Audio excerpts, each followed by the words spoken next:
ऐसे क्या? जेल में हमारे साथ कोई ज्यादती नहीं हुई, हमें जेल में रखना ही ज्यादती थी क्योंकि हमने कुछ किया ही नहीं तो रखना ही नहीं चाहिए। और सबसे बड़ी बात यह कि ये तजलील काफ़ी है कि आप औरतों को घरों से आधी रातों को उठाकर लाएंगे, घसीट के लाएंगे, इससे ज़्यादा आप औरतों की क्या तजलील करें। और अगर आपको उनके सोशल अकाउंट से प्रॉब्लम है तो सोशल मीडिया के केस करें। इस तरह सियासी इंतकाम का निशाना बनाना ज़रूरी तो नहीं है। आलिया आपके गेस्ट भी आए थे। हेलो आयशा, हेलो उनके पास आयशा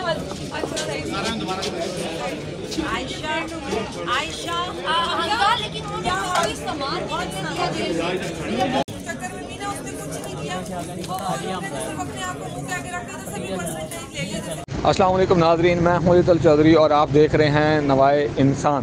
नाज़रीन, इस वक्त हम इंसदाद दहशतगर्दी अदालत लाहौर में मौजूद हैं और इस वक्त आपको अगर कैमरे की स्क्रीन दिखा रही है, सनम जावेद खान, ताइबा राजा, आलिया हमजा मलिक और इनके अलावा दीगर कुछ और ख़वातीन हैं जिनको आज इंसदाद दहशतगर्दी में परेड शनाख्त के बाद पेश किया जा रहा है।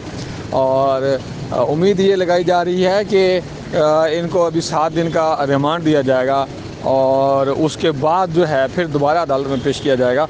लेकिन जो उन बड़ी खुश यानी कि उनके साथ किसी तरह का कोई भी तशद्दुद नहीं किया गया जिस्मानी तौर पर, लेकिन ज़हनी अज़ियत तो है कि आपको पिछले 20-25 दिनों से कैद किया हुआ है और उसमें बंदा परेशान होता है। ज़ाहिर बात है, आप अगर ड्यूटी से 2 घंटे लेट हो जाए तो घर वाले बहुत परेशान होते हैं। लेकिन यहाँ पर तो आप जेल के अंदर हैं और जेल के अंदर आपके लवाहिकीन की मुलाकात भी नहीं हो सकती, ना लवाहिकीन जो कुछ दे सकते हैं ना ले सकते हैं।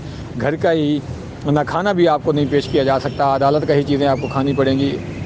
जेल के अंदर जो चीज़ें मिलेंगी वही आपको खानी पड़ेंगी। कुछ सूरत हाल इस तरह की है। मुझे अपने मेज़बान अली चौधरी को इजाज़त दीजिए। अल्लाह।